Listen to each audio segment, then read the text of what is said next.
Yeah, generally when you run the sander, you line the holes up so the sawdust can be taken away. This particular practice, what you're going to do is you're going to go in between them and you're going to offset them so that basically it forces the sawdust into the sandpaper.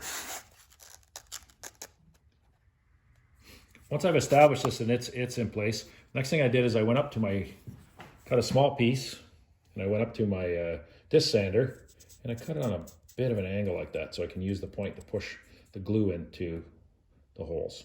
Yeah, most people will take sawdust and they'll mix it with glue and make up this emulsion, if you want to call it.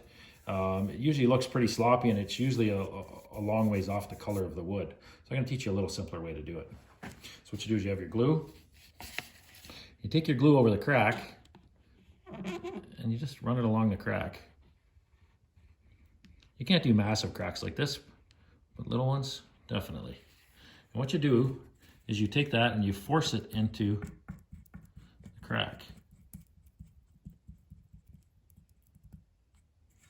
You don't need all that excess on there, but you want to force it down into the crack. While it's still wet, what you're going to do is you're going to start to sand it. So I'll plug my sander in.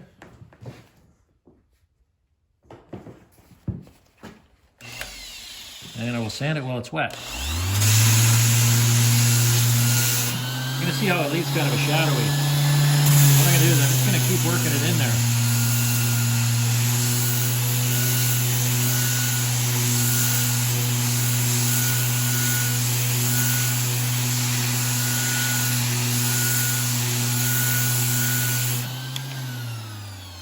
Once the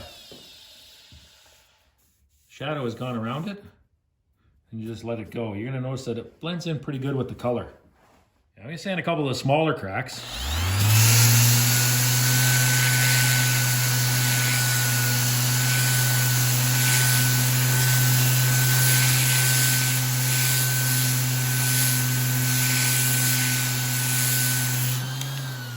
You can see on the small cracks, it pretty much disappears. The big ones, it's going to show a bit, but it actually looks a lot nicer than mixing up the emulsion. I usually save my old sandpaper for doing this. So as you can see, it plugs up the sandpaper. And it also gets onto your hook and loop system here. You can get to it right away. I wouldn't use a wire brush or anything on there. Just see if you can just peel it off. You might want to use a little fine toothbrush to help clean it up. And a lot of times it just wears off over time. I'd usually use my old sander for this too, but unfortunately the pad was wore out and it won't hold the sandpaper anymore.